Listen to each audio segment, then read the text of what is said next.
eyes are on New York today. The 80th UN General Assembly session has convened. It's among the most consequential in recent years. Just a short while ago, Donald Trump addressed the gathering. It was his first since returning to office. As expected, the focus was also on Gaza and the war. After nearly 2 years of fighting, global opinion has shifted. Israel's allies are lining up to recognize Palestine. Will this change anything on the ground? And how is Israel responding? Also on the show, India's Foreign Minister Jaishankar met with Marco Rubio yesterday. Will it de-escalate tensions amid the trade war?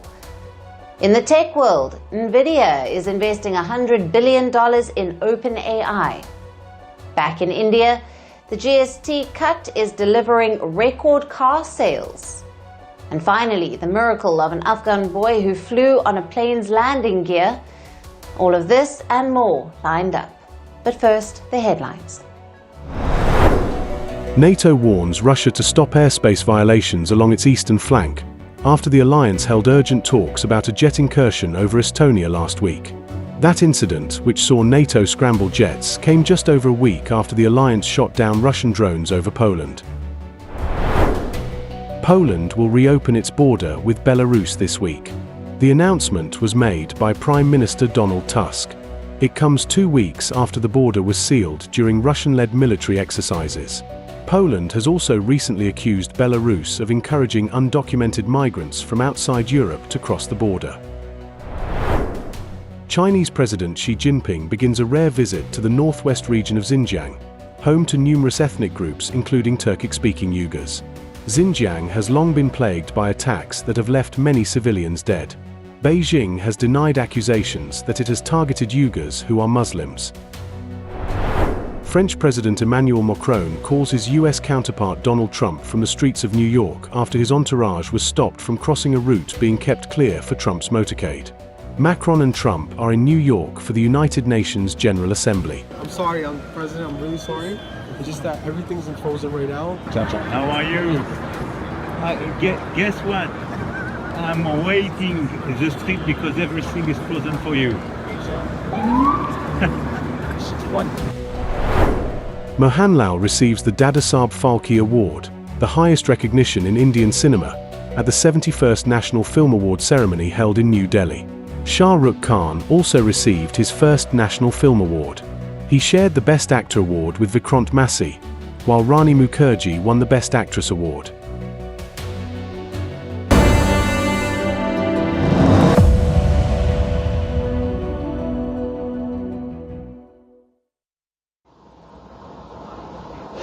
The Gaza war is nearing 2 years. Tens of thousands have been killed by Israel. The entire strip is in a state of ruin. But can a breakthrough emerge from these smoldering debris? Well, there are indications of it. We are seeing a major push for the two-state solution, arguably the biggest in recent years. And it's not coming from Palestine's Arab allies. It's coming from Israel's own partners. Look at what happened yesterday. France and Saudi Arabia co-chaired a summit at the United Nations. A special summit focused on Palestine. Dozens of leaders attended this gathering.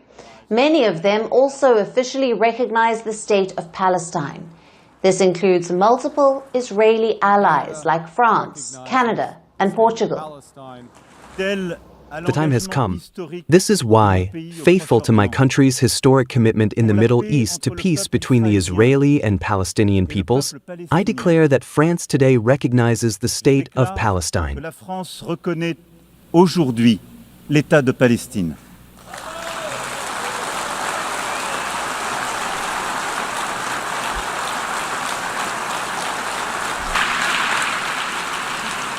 And it is now the avowed policy of the current Israeli government that there will be, and I quote, no Palestinian state. In this context, Canada recognizes the state of Palestine.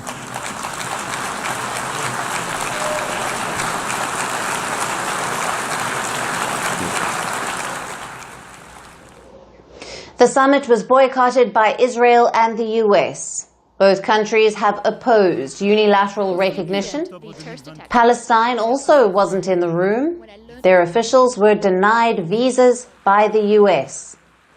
But Palestinian President Abbas spoke via a video link. He thanked Western countries for the recognition. He also promised them reforms, including elections after the war. We underline our commitment to organize presidential and parliamentary elections after the end of the war, and within 1 year, we will draft an interim constitution within 3 months to ensure the transfer of power from the authority to state. It's a big moment for Palestine. Their flag was unfurled in both Paris and London. Take a look.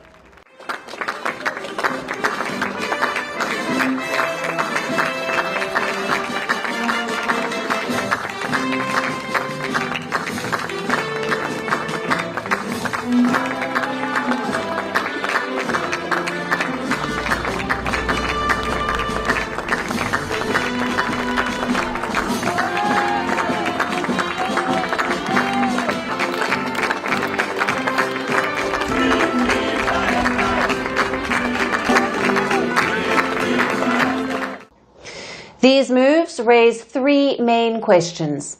How is Israel responding? What does recognition mean? And what next? First, the basics. The two-state solution is a proposed arrangement in West Asia. One state for Israel, one state for Palestine. Now that's the proposal in a nutshell. Of course, Israel already exists as a state, but Palestine is mostly occupied territory. It is not a sovereign country yet.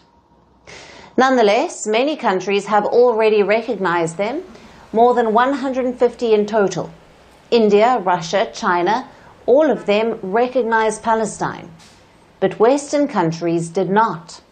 They were closer to Israel and the US. Therefore, they opposed unilateral recognition of Palestine. Until this week. The brutality of Israel's war has changed public opinion. These countries are disappointed with Israel, so they want to make their opposition felt, hence the decision to recognize Palestine. Now to our three questions. How is Israel reacting? As expected, they are lashing out. Prime Minister Netanyahu has accused these countries of rewarding Hamas. I have a clear message for those leaders who recognize a Palestinian state after the terrible massacre of October 7th. You are giving a huge price to terrorism. He is defying on the ground too. Netanyahu is going ahead with a new West Bank plan. Basically, he is annexing more Palestinian land into Israel. Which brings us to question number 2. What does this recognition change? On the ground, nothing. Israel's war continues in Gaza. Their military is pushing on with plans to occupy Gaza City. Even among people, there is no hope. It's nothing. The recognition of countries of a Palestinian state is for nothing. Our hope is for God to stop the war, and that's it. I think all of this is worthless, because no one sees us from the inside out, and no one sees us from the outside in. No one sees us except the Lord of the worlds. And what does it change politically? Well, give it to Palestine full UN membership. Will it give Palestine a UN membership? The answer to this is no. A full UN membership requires approval from the Security Council, and that the US will never permit. Now, they will veto any proposal for Palestine's membership. Having said that, don't underestimate the symbolism of this move. It deepens Israel's isolation in the world. Almost all of their allies now recognize Palestine. Only the US is left standing. That's not an ideal position for any country. It tells you how much the global opinion has shifted. Finally, question number 3, what happens next? Will other European countries follow? Well, that's a bit complicated. In Italy, the public is divided. Yesterday, pro-Palestine protests swept through the country. There were violent clashes too.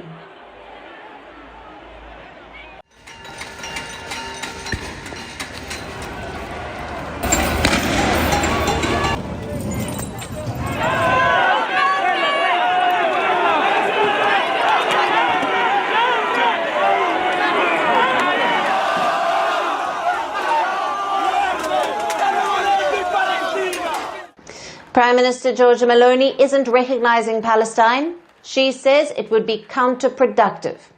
Same with Germany. Berlin says recognition isn't up for debate. For the German government, the recognition of Palestinian statehood is not currently up for debate. We continue to see such recognition as one of the last steps, not one of the first, on the path to a two-state solution. But these countries are also criticizing Israel. They want Netanyahu to end the war. If the fighting continues, global sentiment will shift even more. As they say, wars are not just judged on military outcomes, they are judged on political outcomes. After nearly 2 years of fighting, Israel is largely isolated. Its own allies are recognizing Palestine, and that certainly doesn't count as a win. Every September, the United Nations General Assembly turns Manhattan into a diplomatic circus. Motorcades snarl midtown traffic, interpreters juggle a dozen languages, leaders line up to deliver their big speeches on the world's most famous stage. It's messy and chaotic, but it's also the essence of the UN. It is the one place where every leader, at least in theory, gets a voice. Except this year, one leader is missing. Palestinian President Mahmoud Abbas. He was denied a visa by the United States. Abbas is one of the 80 Palestinian officials whose visas were revoked. The U.S. State Department cites national security concerns, but this is very unusual. For decades, the annual UNGA meet has been sacrosanct. Even bitter enemies spoke in the room. They did trade barbs, but that's the whole point. The UN is meant to be a neutral platform. There's even a treaty for this, the UN Headquarters Agreement, which obliges the UN. It obliges the United States as host country to let foreign leaders in, regardless of whether Washington likes them or not. So denying Abbas the visa is very unusual. It's bending the very rules of the UN. Now, to salvage the moment, the UN voted overwhelmingly to let Abbas speak via video. 145 votes were in favor to let him speak on a call. It was a workaround, but it is quite the humiliating one. And this is not the first time this has happened to a Palestinian president. Back in 1988, the US denied a visa to Yasser Arafat. At the time, it was seen as a Cold War-era provocation. Decades later, Washington is doing the same. And it's not just the UNGA. Trump now wants to sanction the ICC, the International Criminal Court, the very court probing alleged Israeli war crimes. The US has already. The ICC was born in 2002. It was to hold leaders and institutions accountable for crimes like genocide and war crimes. Not every country signed up. The US famously stayed out. But the court remains one of the few global mechanisms for justice when states fail. If all of this feels familiar, it's because it is. Trump's playbook on a global institution has always been systematic dismissal. He walked out of the Paris Climate Accord. He defunded the World Health Organization. The US quit the UN Human Rights Council. He even threatened to pull out of NATO in his first term. Now the UN and the ICC are in the firing line. And that's dangerous, because these institutions of the UN, the ICC, the very system of multilateral diplomacy exist because America built them after World War II. Washington wanted a world governed by rules. By undermining them now, the US is tearing down its own legacy. And remember, the UN is only as strong as its members' respect for the rules. If the host country starts bending them, what message does that send? The visa ban on Mahmoud Abbas wasn't just about Palestine. The looming sanctions on the ICC aren't just about Israel. Together, they signal something bigger. A superpower questioning whether it still wants to play by the very rules it wrote. And the rest of the world? It's beginning to wonder if the referee has walked off the field.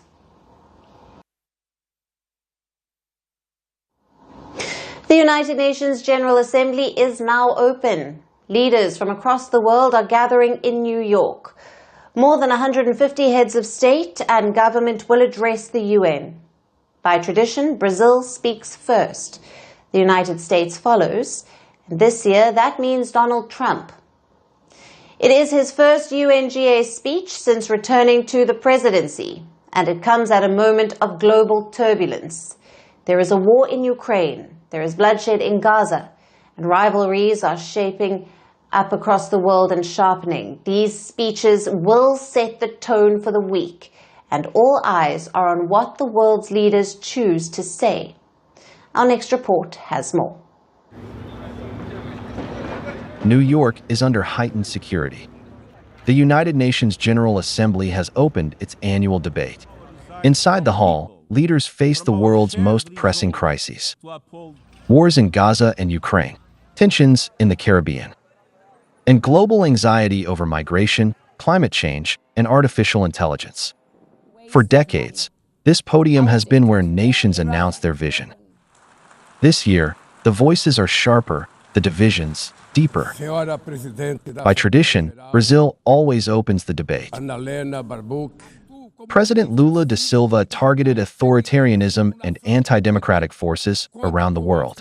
His words set a combative tone for the day.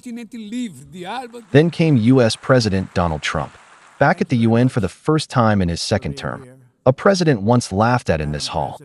Now returning to confront the very institution he says has failed. Trump opened with a remark that his teleprompter was not working, and moved quickly to list what he called his achievements since January. And I don't mind making this speech without a teleprompter, because the teleprompter is not working. 1 year ago, our country was in deep trouble, but today, just 8 months into my administration, we are the hottest country anywhere in the world, and there is no other country even close. America is blessed with the strongest economy, the strongest borders, the strongest military, the strongest friendships, and the strongest spirit of any nation on the face of the earth. Trump declared that America is now the most respected nation in the world. A claim, he said, that would not have been possible a year ago. From there, Trump turned to foreign conflicts, and then turned his attention to the United Nations. It's too bad that I had to do these things instead of the United Nations doing them. And sadly, in all cases, the United Nations did not even try to help in any of them. I ended 7 wars, dealt with the leaders of each and every one of these countries, and never even received a phone call from the United Nations offering to help in finalizing the deal. He once again claimed he should receive the Nobel Peace Prize, and pointed to new U.S. trade deals as proof of American strength. On Gaza, Trump repeated his demand for the release of all hostages, and warned that recognizing a Palestinian state would reward Hamas. We can't forget October 7th, can we? Now, as if to encourage continued conflict, some of this body is seeking to unilaterally recognize a Palestinian state. The rewards would be too great for Hamas terrorists for their atrocities. This would be a reward for these horrible atrocities. Turning to Ukraine, he said it should have been the easiest war to end. Stopping the killing in Ukraine. I thought that would be, of the 7 wars that I stopped, I thought that would be the easiest because of my relationship with President Putin, which had always been a good one. I thought that was going to be the easiest one, but this war would never have started if I were president. This was a war that should have never happened. China and India are the primary funders of the ongoing war by continuing to purchase Russian oil. But inexcusably, even NATO countries have not cut off much Russian energy and Russian energy products, which, as you know, I found out about 2 weeks ago, and I wasn't happy. In the end, Trump in his speech claimed new strength for America. He cast doubt on the United Nations, and he put fresh pressure on Europe and Russia over Ukraine. His appearance also revived memories of his past speeches. In 2018, when he claimed his administration had achieved more than almost any in U.S. history, delegates laughed. This time, there was no laughter. Instead, there was a sharp focus on what his second term means for the world.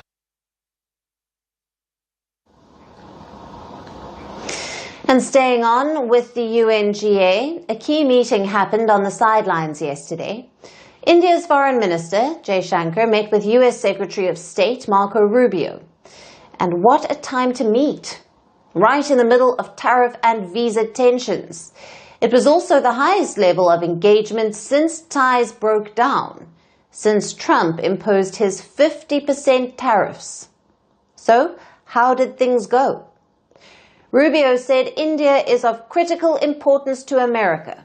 He also appreciated India's continued engagement with Washington, whether it's on trade, defense, or energy. Finally, he also spoke about the Indo-Pacific. Rubio said that India and the US would promote a free and open Indo-Pacific. And now we come to Jaishankar.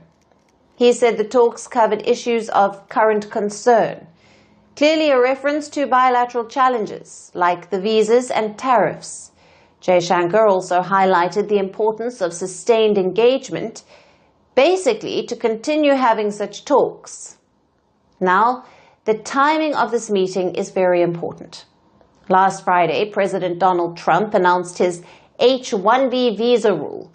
He hiked the visa fee to $100,000. Why? Because he says the H-1B has been misused, that foreign workers are taking away American jobs. His solution? To impose a steep fee on the H-1B. It's a fresh chapter in India-US tensions. Until last week, the trade issues were limited to goods, basically merchandise exports. But now it's been expanded to services as well. It is in this backdrop that Jaishankar met with Rubio. Plus, this wasn't the only meeting. India's Commerce Minister is also in New York, and yesterday he met with Trump's trade representative. It was their third meeting this year. They are hoping to push on for a trade deal. The question is, will these talks lead to a reset? What Rubio said on India's engagement is true. Just look at the H-1B fiasco. After it was announced, India went into overdrive. Now, reports say the Foreign Ministry worked over the weekend. They used channels in the Indian and US capital, and they secured some relief. At first, the $100,000 fee was supposed to be annual. Trump officials said so repeatedly. Well, they're $100,000 per year. That's the policy here, $100,000 a year for H-1B visas, and all of the big companies are on board. Renewals, first times. The company needs to decide, is the person valuable enough to have $100,000 a year payment to the government? The whole idea, it's annual, and it's for total. It can be a total of 6 years. So $100,000 a year. But on Saturday, the White House issued a clarification. It said the fee was not annual. It would be one time. Another relief could be on the cards, and some reports say that doctors and medical professionals could be exempt from the fee. Again, this has not been confirmed. But the White House order does hint at some exceptions. Let me quote. The restriction shall not apply to any individual alien if the Secretary of Homeland Security determines that the hiring of such aliens is in the national interest and does not pose a threat to the security or welfare of the United States. So it's pretty open-ended. The only condition is national interest. If the job is in America's national interest, then no visa fee. But coming back to yesterday's talks, will they lead to a reset? Well, Rubio has always supported India. He is one of the few bona fide foreign policy experts in Trump's cabinet. He has also long advocated for closer ties with India. Even amid the recent chaos, he was silent. He was measured in his criticism of India. It represents the new reality that New Delhi faces in Washington. A cooperative State Department, a cooperative Pentagon, but a shaky White House. Amid this confusion, India's strategy appears to be clear. Don't concede on the red lines. Keep engaging where possible.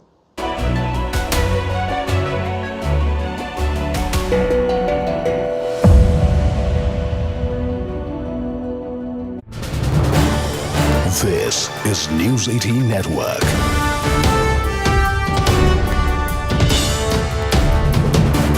India's largest news network. Preeti, if you are still with us, we do understand how emotional this entire aspect is and this entire final journey is because of the connection that Zubin had with everybody in the state of Assam and many in the country. What would you tell our viewers, considering we are putting across these very emotional scenes? Looking at his wife, nearly inconsolable, is heart-wrenching. See, you have mentioned about how he went for the festival, Northeast Festival, and where we never knew that Zubin Garg will never come back alive after going to that festival. He, in fact, was not willing to go, as far as the reports are concerned now, because he was not very well. He said he did not want to go, but there were financial some agreements also made for which he had to go. But he never came back alive. And very strangely, his next movie that was coming up in the next month, Roy Roy Binale. The Roy Roy Binale, as we have got the information about, the climax scene was very much same as this scene. He would have gone to the sea and someone of his friends would go there to rescue him. Very strange connections. We have very strange connections are now being seen. And he had a song, Akashe Gate Lobore Mon, Hagor Tolit Hubore Mon.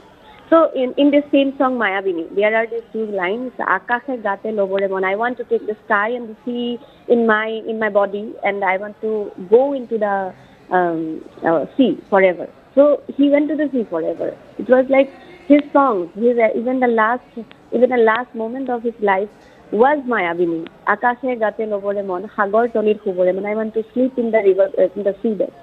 So that is how he went away. That is how his songs were, how he went away, and this moment of grief that he was speaking about his wife Garima Saitya Garg. She will, I don't think, like the people of Assam, this will be very easy come back to a normalcy for the people of Assam and even her. Because for her, it's a long story. It's a long story of love. It was a love story between Zubin Garg and Garima Garg. When she was in Mumbai, she was there for studying. She was there for her education. They met and they had some connection. And that's how the love affair began. And then on a fine day, he decided he will marry Garima Saitya Garg. She belongs to Golaghat and he became the son-in-law of the place called Golaghat. The Grant Massey awarded for 12th film for portraying with raw honesty and emotional depth the transformative journey of a village boy, once aimless, later unstoppable to become an IPS officer. Vikrant Massey राष्ट्रीय film पुरस्कार ग्रहण करते हुए और Hindi film जवान में अपनी सशक्त प्रस्तुति के लिए श्री शाहरुख खान चुने गए हैं सर्वश्रेष्ठ अभिनेता। आपको प्रदान किया जा रहा है राष्ट्रीय फिल्म पुरस्कार का सम्मान। अच्छा हूं या बुरा हूं, पुण्य हूं या पाप हूं, ये खुद से पूछना, क्योंकि मैं भी आप हूं. Shah Rukh Khan, ladies and gentlemen, globally renowned actor and producer, delivers a powerhouse performance in Jawan, bringing to life a hero who batters not only enemies but also social boundaries. सर्वश्रेष्ठ अभिनेता का पुरस्कार ग्रहण करते हुए श्री शाहरुख खान, सर्वश्रेष्ठ निर्देशन के पुरस्कार के लिए अब मंच पर श्री सुदीप्तो सेन का स्वागत करते हैं, जिन्हें Hindi film the Kerala story में उनके निर्देशन को सराहते हुए उन्हें स्वर्ण कमल से विभूषित किया जा रहा है. A Hindu from Kerala. Tell me, when exactly you joined ISIS? Sudipto Sen wins for the Kerala story for masterfully capturing each frame to heighten the emotional gravity and realism of the narrative. Shri Sudipto Sen प्राप्त कर रहे हैं the golden lotus. सर्वश्रेष्ठ animation, visual effects, gaming और comic film का पुरस्कार Telugu film Hanuman के animator और VFX supervisor Shri Venkat Kumar JT के नाम. आपकी रचनात्मकता का सम्मान करते हुए आपको प्रतिष्ठित स्वर्ण कमल से नवाजा जा रहा है.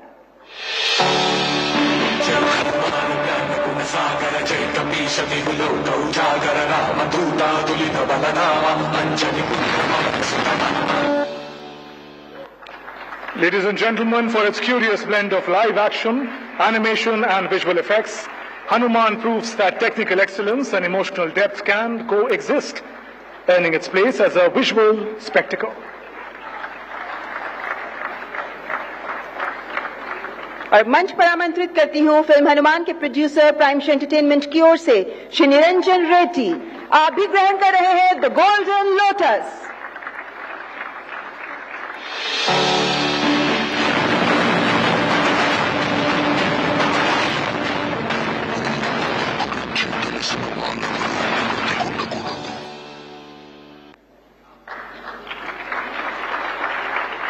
तालियों का जोश बनाए रखें, क्योंकि फिल्म हनुमान के डायरेक्टर श्री प्रशांत वर्मा पेनमेंसा को भी उनके उत्कृष्ट योगदान के लिए प्राप्त हो रहा है golden lotus.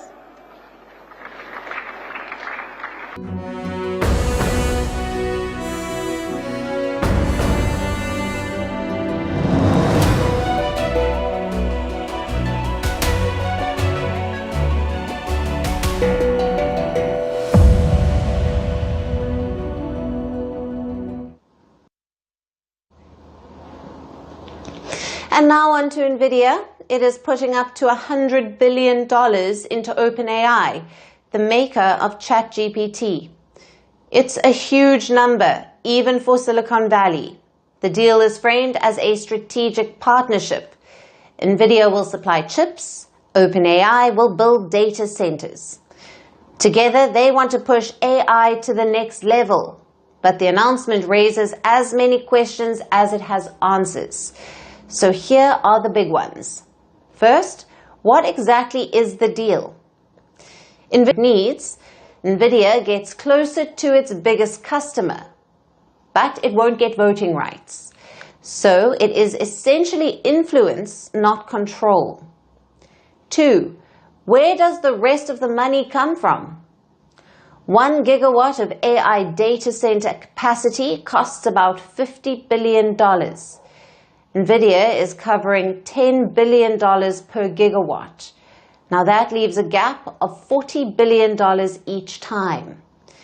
Multiply that by 10 gigawatts and OpenAI still needs hundreds of billions. From whom? Now that is still unclear. 3, what does this mean for OpenAI's messy corporate structure? OpenAI is still technically a non-profit. An odd structure for a company valued at $500 billion. To attract investors like Nvidia, OpenAI has been negotiating a shift into a public benefit corporation. Now, technically, it means a profit-making company, but with a mission that is baked into its charter. So, is Nvidia investing in today's non-profit, or tomorrow's for-profit. Either way, this deal forces the structure question to the front of the line. And it comes at a difficult time. Nvidia is in the middle of a tug-of-war between Washington and Beijing. The US government has banned Nvidia from selling its best AI chips to China. China has accused Nvidia of breaking anti-monopoly laws. It has even ordered its tech giants to stop buying Nvidia chips. Meanwhile, Nvidia agreed to hand over 15% of Chinese revenues to Washington in exchange for export licenses. In this climate, doubling down on OpenAI looks like a hedge. Nvidia is betting on America, but it also risks making itself the ultimate target in the US-China tech rivalry. Chip makers everywhere saw their stocks jump after Nvidia's announcement. The likes of TSMC, SK Hynix, Samsung, Tokyo Electron, because investors love one story above all, and that is the story of growth.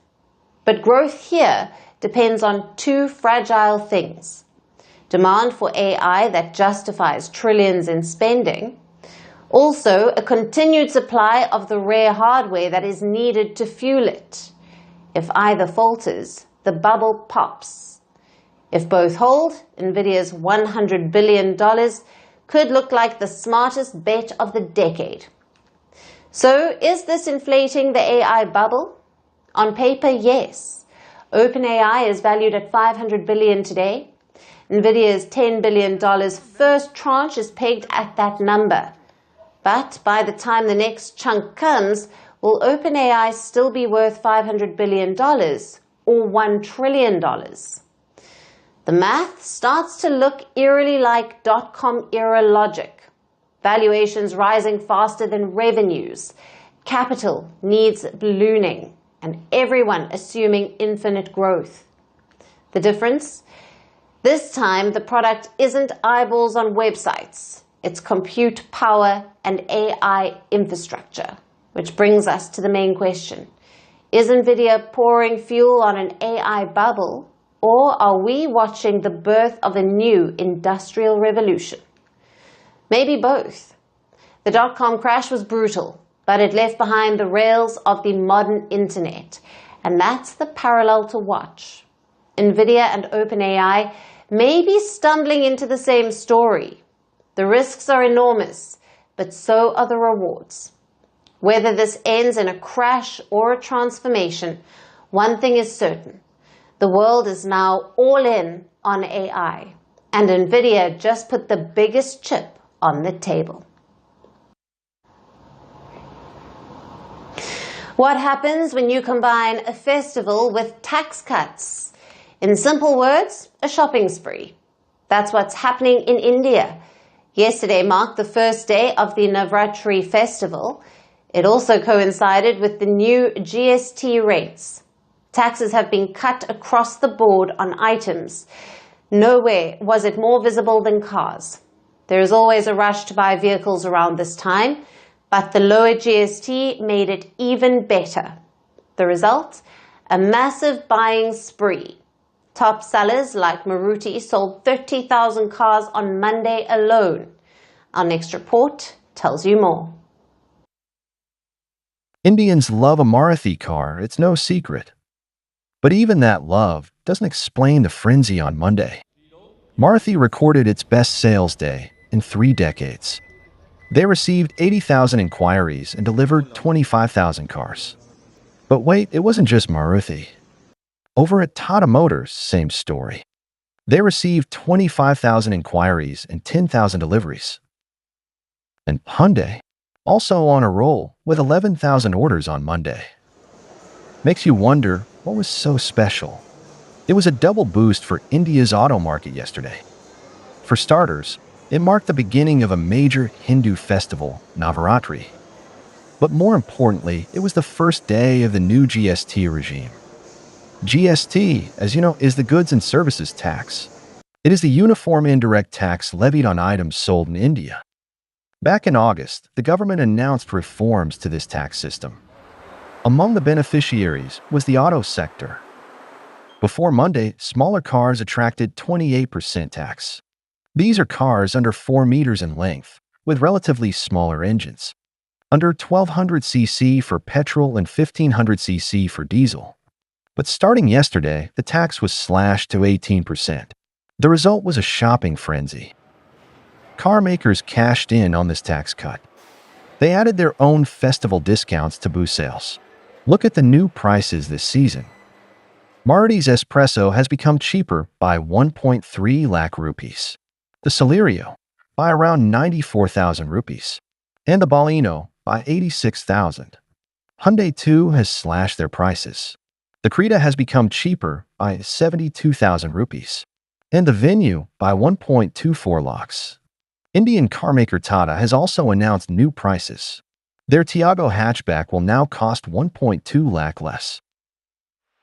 Such lower prices have brought in more customers. But will this trend continue? Well, Monday marked the release of weeks-long pin-up demand. Interested customers probably delayed their purchase after hearing about the GST cut. Those customers thronged the showrooms yesterday. But it's unclear if this momentum will continue. Industry experts know exactly what to look for. Not SUV or luxury car purchases, they are looking at the entry-level segment. This is where purchasing power is visible, where a family transitions from bikes to cars. We're talking about vehicles like Alto and Espresso. Strong entry-level sales indicate strong grassroots demand. Back in 2016, almost 1 million such cars were sold in India. By the last fiscal year, it had fallen to just 25,000 units. Yes, the customer's taste has changed, but that still doesn't explain a 97% drop in sales. And that's the key indicator to watch out for. India needs more families to join the four-wheeler club. From Monday's data, that seems to be happening. Maruti officials say small cars are receiving the highest inquiries. If those convert to sales, it's mission accomplished with the GST cuts.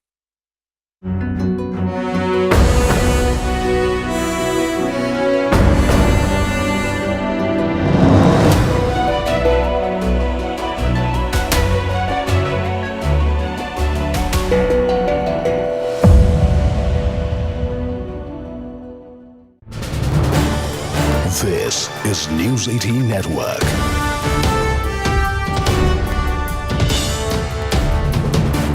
India's largest news network.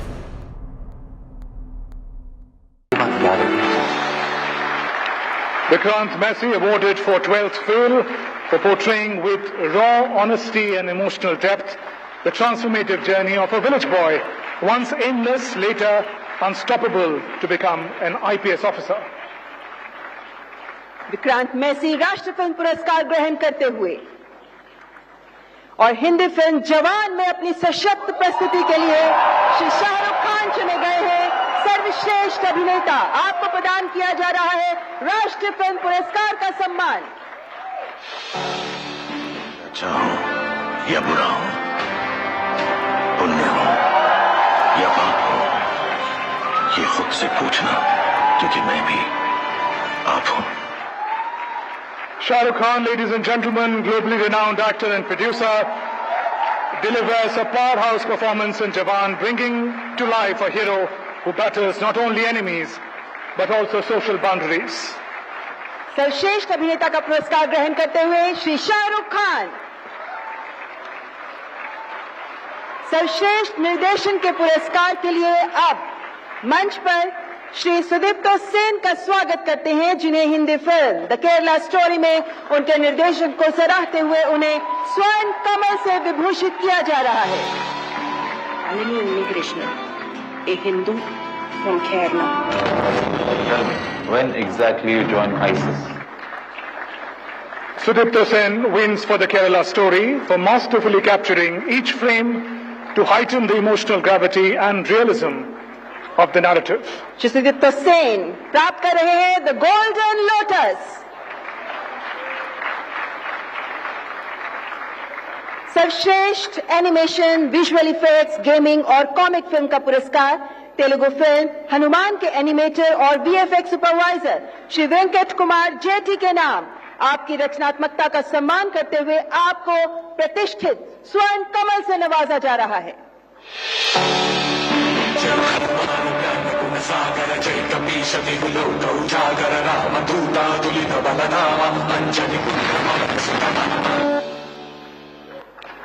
Ladies and gentlemen, for its curious blend of live action, animation and visual effects, Hanuman proves that technical excellence and emotional depth can coexist, earning its place as a visual spectacle. और मंच पर आमंत्रित करती हूँ film Hanuman के producer primes entertainment की ओर से श्री निरंजन रेड्डी। आप भी ग्रहण कर रहे हैं the golden lotus.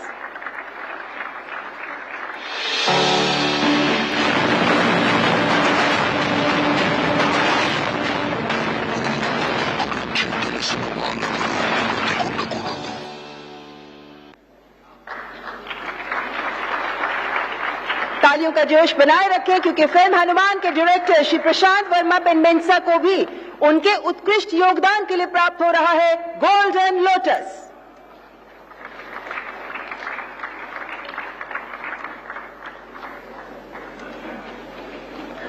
Film Hanuman के डायरेक्टर श्री प्रशांत वर्मा पेनमेंसा मंच पर पधारते हुए आप ग्रहण कर रहे हैं प्रतिष्ठित स्वर्ण कमल।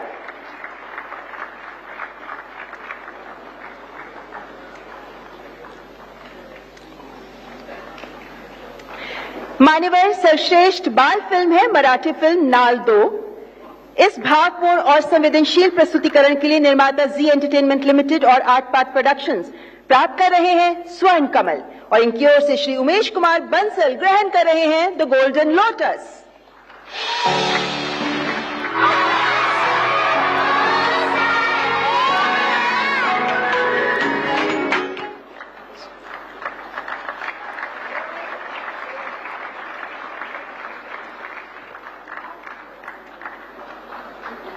सर्वोच्च गोल्डन लोटस पुरस्कार प्राप्त कर रहे हैं श्री उमेश कुमार बंसल मराठी फिल्म नाल 2 की ओर से और इसी फिल्म के निर्देशक श्री सुधाकर रेड्डी यकांती भी स्वर्ण कमल से गौरवान्वित किए जा रहे हैं।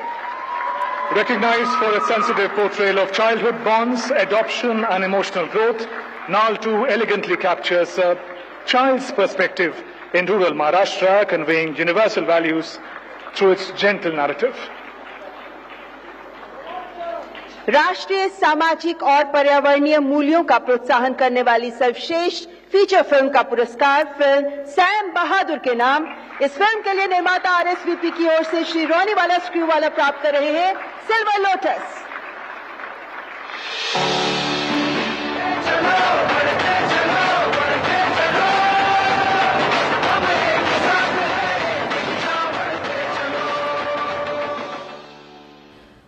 Well, those awards still being given out. The award ceremony is still underway. The big names, Rani Mukherjee, Shah Rukh Khan, Vikrant Massey are receiving their awards. Of course, that ceremony continues. Kasturi Shankar and Tavishi, my colleague, continue to be with us on this broadcast, getting us their perspective as well. And Kasturi Shankar, we were talking about what really the national awards stand for, the kind of celebration that it is. And, you know, just before these awards were handed out, we also did hear the Union IT Minister talk about Gen Zs, talk about content creators, about how filmmaking is not so much necessarily about making a 2-hour film. It's also about these short films that are made with very little budget, made with just barely cell phones now. Very encouraging. That the Union Minister took note of the changing nature of content creation in the new millennium, so to speak. So.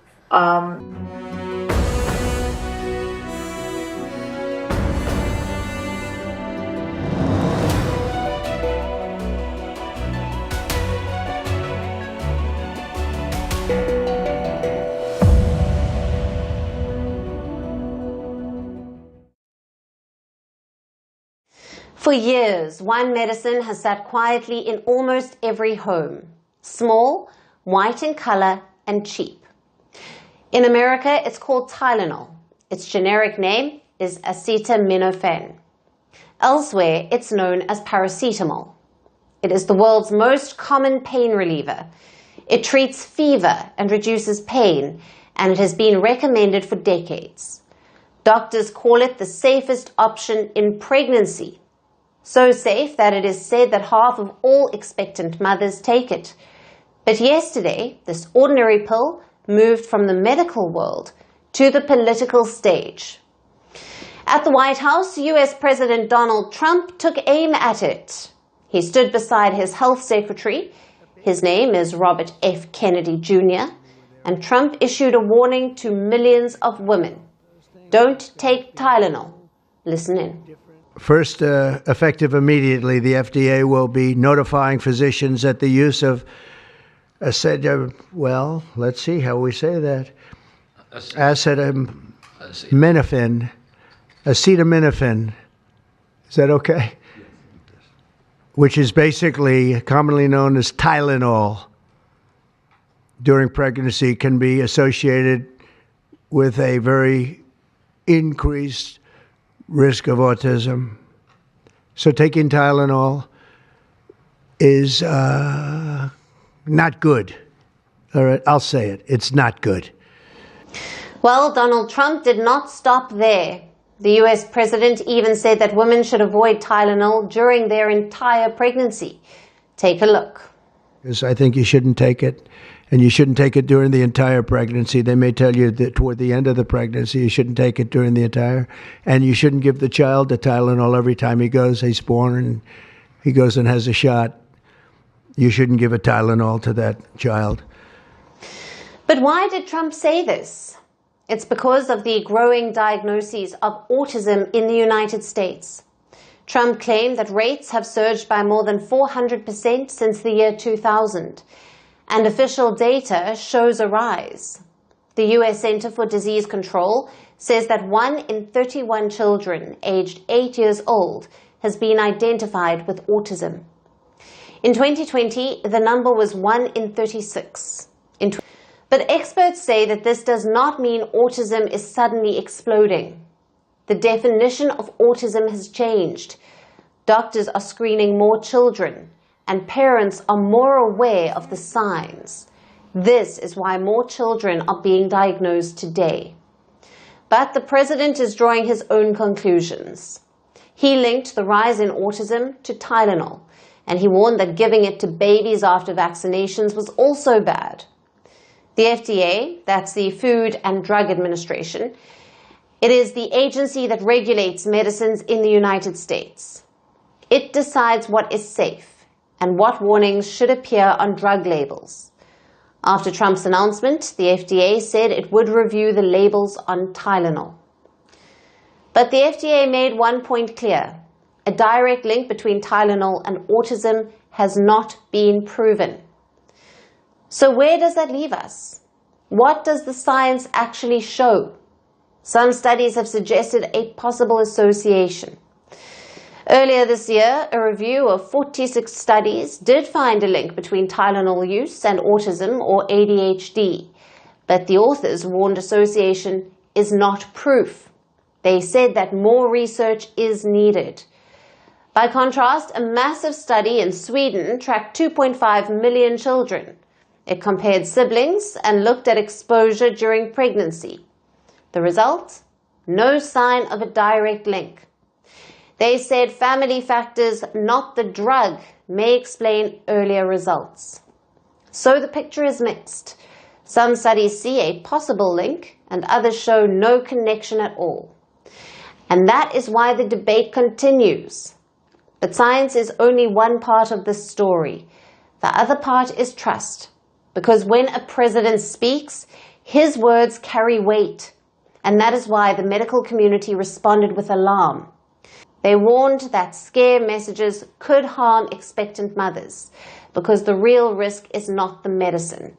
It is what happens if women stop taking it when they need to. Untreated fever can be dangerous in pregnancy. It can lead to miscarriage, preterm birth, and birth defects.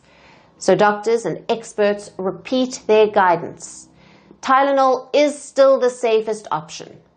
I would say we have strong evidence that acetaminophen is not causing autism. It's certainly not the cause of autism. And so to make that sort of statement that nobody should take Tylenol takes away the individualized nature of how we practice medicine and how these medicines are prescribed for families, for the people that they're prescribed for, both during pregnancy and for children. Meanwhile, Tylenol's maker, Kenvue, says the medicine is safe. It does not cause autism. Courtrooms have heard this argument too. Hundreds of lawsuits tried to link Tylenol to autism and ADHD. In 2024, a federal judge dismissed them. The judge ruled the science was not strong enough. An appeal is still pending. Experts say the bigger lesson is this: autism is complex. It does not have a single cause. Blaming one pill is not the answer. And when it comes to medicine, evidence must come before opinion, because the cost of getting it wrong is high. For parents, it means fear and confusion. For doctors, it means trust being undermined. And for expectant mothers, it means being left with fewer safe options.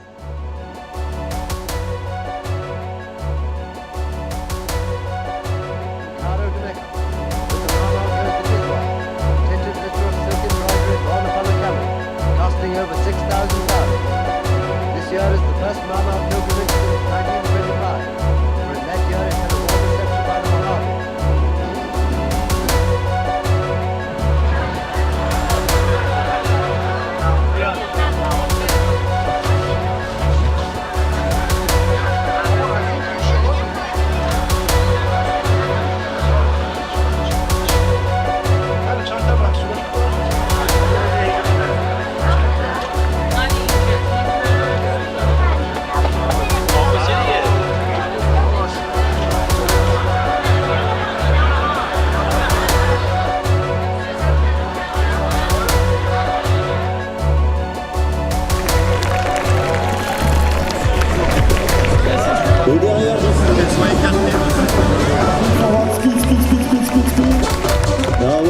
En longueur d'après, justement, on accélère, relève un tout petit peu. Passager tout jeune.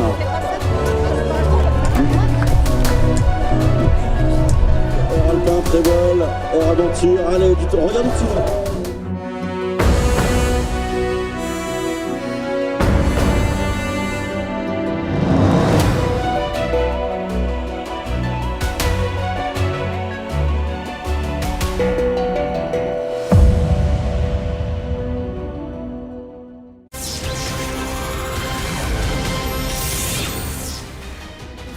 Hello and welcome to the late night edition with me, Ayushman Singh Jamwal. Breaking news coming in at the top of the bulletin. This is our top international story. United Nations General Assembly saw the showdown and the big pitch coming in from US President Donald Trump in a speech that lasted almost an hour. US President Donald Trump once again made his claims that have been fact-checked time and time again.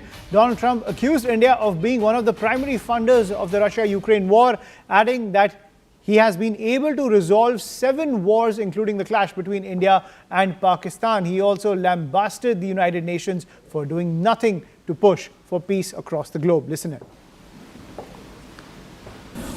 I've also been working relentlessly, stopping the killing in Ukraine. I thought that would be, of the 7 wars that I stopped, I thought that would be the easiest because of my relationship with President Putin, which had always been a good one. Everyone thought Russia would win this war in 3 days, but it didn't work out that way. And they've been fighting for 3.5 years and killing anywhere from 5,000 to 7,000 young soldiers, mostly soldiers, on both sides. China and India are the primary funders of the ongoing war by continuing to purchase Russian oil. But inexcusably, even NATO countries have not cut off much Russian energy and Russian energy products.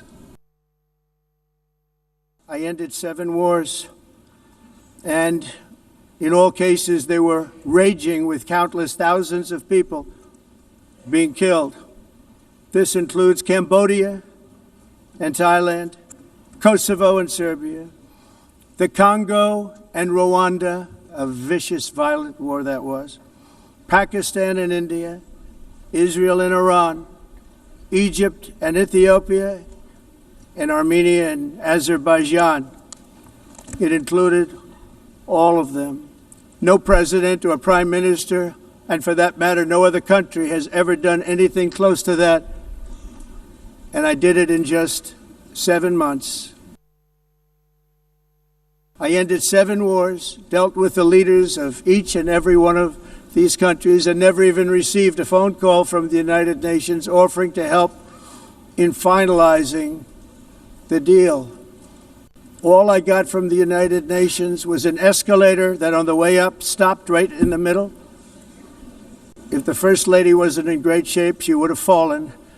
But she's in great shape. We're both in good shape. We both stood. And then a teleprompter that didn't work. These are the 2 things I got from the United Nations, a bad escalator and a bad teleprompter. And I'm joined by my colleague Siddhant Mishra on the broadcast. So Siddhant, the same pitch, not just for his domestic MAGA audience, but now on the global stage, making those claims once again that have been fractured time and time again. And in the case of the Russia-Ukraine war, once again, he's called India and China the primary funders of the war. He's even called out his own NATO allies, but very conveniently ignoring the fact that the United States still enjoys, high octane trade with the Russian Federation. Well, that's right, Ayushman. In fact, this was a 57 minutes long speech by President Trump at United Nations. In fact, ahead of his speech, there was this massive protest also outside the United Nations.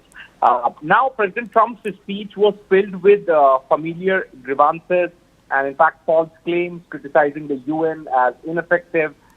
In fact, President Trump also criticized the United Nations as ineffective and lectured its member nations on how they are failing in meandering hour-long speech before the General Assembly. In fact, President Trump, as you rightly said, did mention India and China, that how India and China have been the biggest importer of Russian crude, and perhaps they are fueling the Russia's war. But he also acknowledged that how NATO countries are buying crude from Russia, and he says that I just got to know this 2 weeks ago, and I was not happy. So I respond, one thing is for sure, that at the time President Trump imposed 25% additional tariff on India for buying Russian crude, at that point in time he was not fully briefed by his advisors, because he himself has confessed that he was not aware of the fact that the other European countries are also buying the Russian crude. So this is a very important point which needs to be highlighted. It is only when India created noise and perhaps in a statement made things clear that how the other European nations are also buying Russian crude, then only President Trump got to know the reality of and the full facts of Russian crude exports. Also, President Trump reiterated a criticism about Britain not drilling more oil in the North Sea. In fact, he did touch upon many points. In fact, repeated his claim that he has ended 7 wars during his address at the United States and the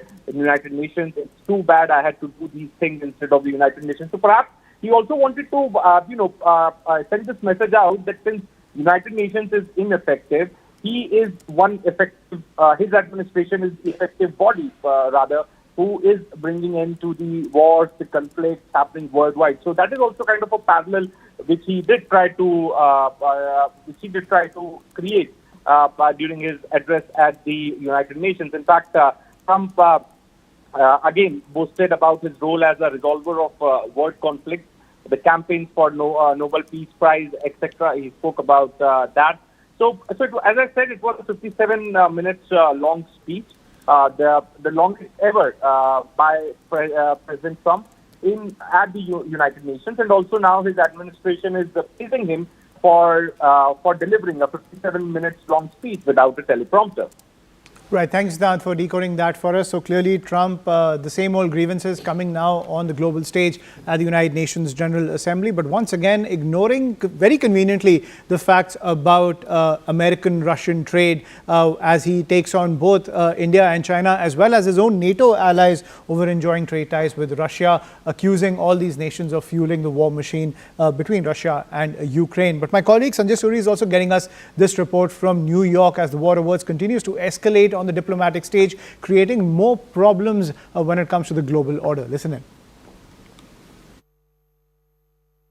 We had an immediate verdict on Donald Trump's speech at the United Nations from Donald Trump himself. Surprise that he posted on his Truth Social platform straight after that it went down very well. He certainly went on for longer than the 15 minutes allotted to a speaker, almost an hour. Trump went on about his own successes at length, again hardly unusual, and principally in tackling illegal migration. And to Europe in that context, he said that migration is bringing death because it has been invaded by a force of illegal aliens and is going to hell for it. He blamed the United Nations for being complicit in what he saw as this crime for funding and encouraging such migration. And he blamed the United Nations for feeding what he called the hoax of global warming and the con of climate change. In this, he insisted he was right because he said he's right about everything. And when Trump says that, he is not joking. The United Nations, he said, he couldn't get his teleprompter right and the escalators right. And again, he was being rather serious. Trump defended tariffs as a defense mechanism for the United States. He said the US has been exploited for too long. We've heard all that before. He called on European nations to hit Russia through oil tariffs, and that's in line with what he says the US has done. Tariffs and oil, of course, stand now as the big two barriers between the US and India, and it doesn't look like they're about to go away in a hurry, despite all the pleasantries that we keep hearing from time to time. And shifting focus to some more breaking news, even as Donald Trump uses such language against India at the United Nations General Assembly, accusing India of fueling the war machine between Russia and Ukraine. At the same time, back channels also underway. Breaking news coming in. Members of the External Affairs Standing Committee discussed a host of issues with the visiting US delegation. Topics of discussion included the H-1B visas and tariffs, as well as wider India-America relations, is the big piece of news that's coming in. To get more details about this meeting, I'm joined by my colleague Payal Mehta on the broadcast. Payal, over to you. I just wanted a very, very crucial meeting did take place on multiple issues, but, there was a visiting delegation. 5 members of the from the Democrats were present in today's meeting, said by Dr. Shashi Tharoor. Of course, the members of parliament cutting across party lines from the Indian side raised the issue of visas. They raised the issues concerning the country, which is like tariffs, etc. And also the Sabar part from which we've also seen sanctions really happen as well. The Indian side has gone ahead and said that India has done everything to make their relations very, very good and very, very cordial with of course, the US. But, we've seen some very, very strange developments coming to the fore. To which, of course, the Democrats came out and said that they were really, really concerned with the situation, given the fact that Mr. Donald Trump was constantly making some utterance or the other. But they went on to say, quote unquote, saying that these were whims and fancies of one man alone, and largely the Americans did not feel that way. So they were hoping that the situation would really come out better as well. Several members of parliament expressed their concern about the US president's behavior, especially the fact we are given to understand that Rajesh Shukla, member of parliament from the opposition Congress's Rajya Sabha MP, came down very heavily on Donald Trump and essentially said that Donald Trump should have at least followed some basic protocol. What made sense for him to call the Pakistani Army General, for a meal at his, at his residence or at his office, in America? That did not make any sense to anybody. Mr. Shukla was extremely vocal about it as well. So other members have also expressed their concern. For example, the Samajwadi Party said that they were very concerned with the visa issue and then what is the solving of the issue concerning tariff, because that mattered the most for them. And as far as the socialist policy goes, they were extremely worried about people's joblessness at this point in time as well, thanks to the way Americans have really been going about things as well. But the one thing that the visiting delegation really highlighted, Avishman, that they said that the Indian diaspora which is there in the US, they need to come out and speak more as well. In fact, Dr. Shashi Tharoor, while he was speaking to the media after the meeting, told us very clearly that there was a lady member in the delegation who came out and said, not a single person has called us from the Indian diaspora so far regarding these visas. So these are issues that were discussed largely, but one thing came out very strongly, that it was a team India which stood together, expressed the concern about, what was going on in the US at the hands of Mr. Donald Trump.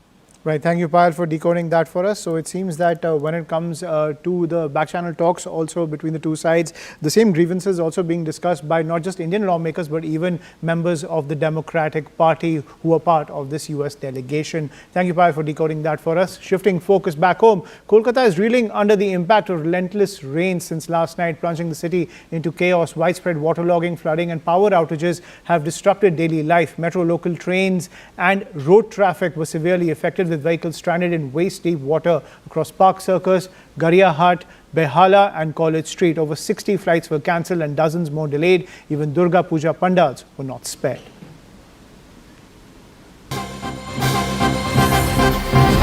And breaking news coming in, the death toll continues to rise. What we are learning is that 8 have died in rain-related mishaps in Kolkata. 2 have died in Bishnupur and not 24 Parganas. That's the big piece of news that's coming in as the death toll continues to rise in Kolkata in the wake of the rain havoc. So what we are learning is that 8 are reported dead in Kolkata, 1 in Bishnupur and 1 in North 24 Pargana. So the rain havoc spreading to other parts of West Bengal as well. That is the big piece of news that's coming in, where the entire city, especially other parts of West Bengal, also reeling under the rain havoc. Now, my colleague Kamalka Sen Gupta has been reporting from Kolkata amid the chaos in the capital city of West Bengal.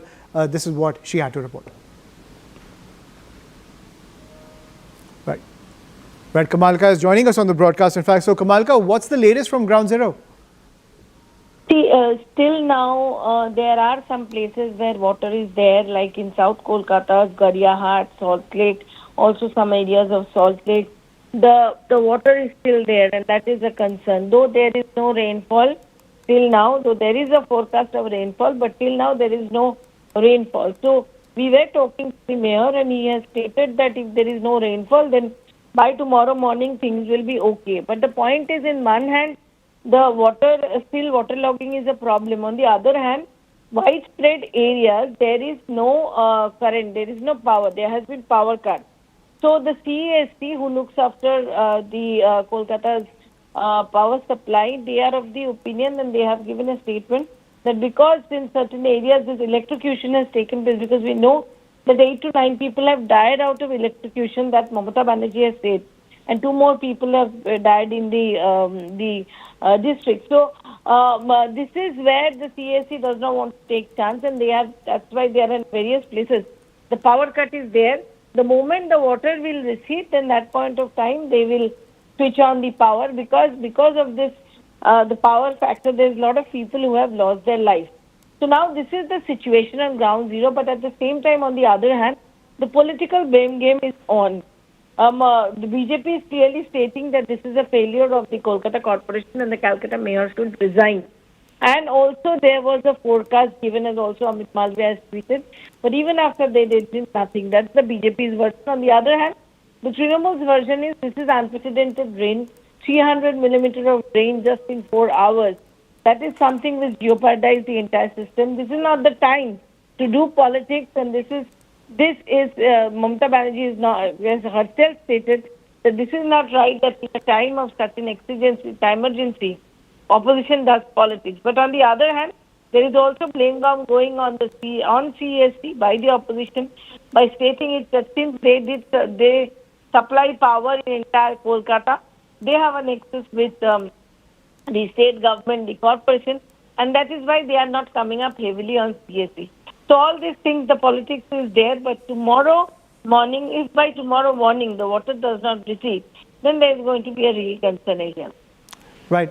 Thank you, Kamalka, for getting us that piece of breaking news. So even though the rains have ended, the civic administration is still in disarray when it comes to Kolkata. We're shifting focus, ladies and gentlemen, to some positive news. After receiving the prestigious Dada Saheb Phalke Award at the 71st National Film Awards, Malayalam legend Mohanlal, in an exclusive chat with CNN News 18, dedicated the award to the Malayalam industry, saying it's the love of the people that keeps him going.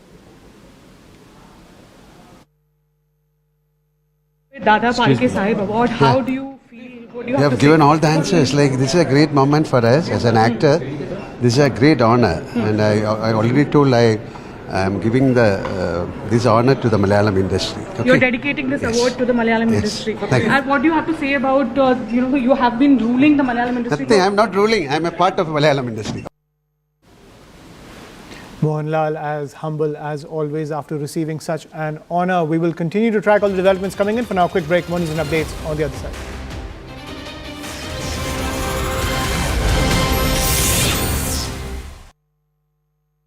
दादी के हाथों. This is News 18 Network.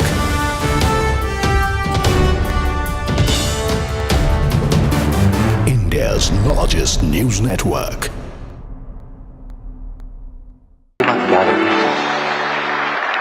Vikrant Massey awarded for 12th film for portraying with raw honesty and emotional depth the transformative journey of a village boy, once aimless, later unstoppable to become an IPS officer. Vikrant Massey राष्ट्रीय film पुरस्कार ग्रहण करते हुए और Hindi film जवान में अपनी सशक्त प्रस्तुति के लिए श्री शाहरुख खान चुने गए हैं सर्वश्रेष्ठ अभिनेता. आपको प्रदान किया जा रहा है राष्ट्रीय फिल्म पुरस्कार का सम्मान. अच्छा हो या बुरा हो, पुण्य हो या पाप हो, ये खुद से पूछना, क्योंकि मैं भी आप हूं. Shah Rukh Khan, ladies and gentlemen, globally renowned actor and producer, delivers a powerhouse performance in Jawan, bringing to life a hero who battles not only enemies but also social boundaries. सर्वश्रेष्ठ अभिनेता का पुरस्कार ग्रहण करते हुए श्री शाहरुख खान. सर्वश्रेष्ठ निर्देशन के पुरस्कार के लिए अब मंच पर श्री सुदीप्तो सेन का स्वागत करते हैं, जिन्हें Hindi film the Kerala story में उनके निर्देशन को सराहते हुए उन्हें स्वर्ण कमल से विभूषित किया जा रहा है. Krishna, a Hindu from Kerala. Tell me, when exactly you joined ISIS? Sudipto Sen wins for the Kerala story for masterfully capturing each frame to heighten the emotional gravity and realism of the narrative. Shri Sudipto Sen प्राप्त कर रहे हैं the golden lotus. सर्वश्रेष्ठ animation, visual effects, gaming और comic film का पुरस्कार Telugu film Hanuman के animator और वीएफएक्स सुपरवाइजर श्री वेंकट कुमार जेठी के नाम.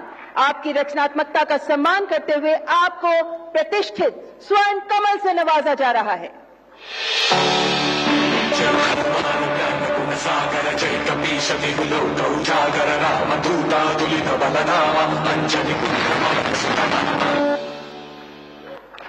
Ladies and gentlemen, for its curious blend of live action, animation and visual effects, Hanuman proves that technical excellence and emotional depth can coexist, earning its place as a visual spectacle. और मंच पर आमंत्रित करती हूँ film Hanuman के producer prime entertainment की ओर से श्री निरंजन रेड्डी. आप भी ग्रहण कर रहे हैं the golden lotus.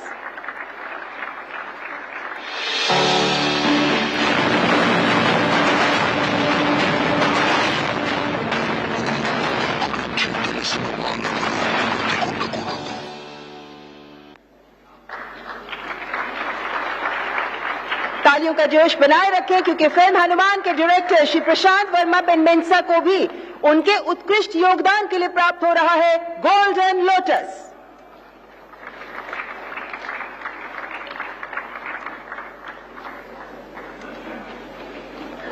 Film Hanuman के डायरेक्टर श्री प्रशांत वर्मा पेनमेंसा मंच पर पधारते हुए आप ग्रहण कर रहे हैं प्रतिष्ठित स्वर्ण कमल.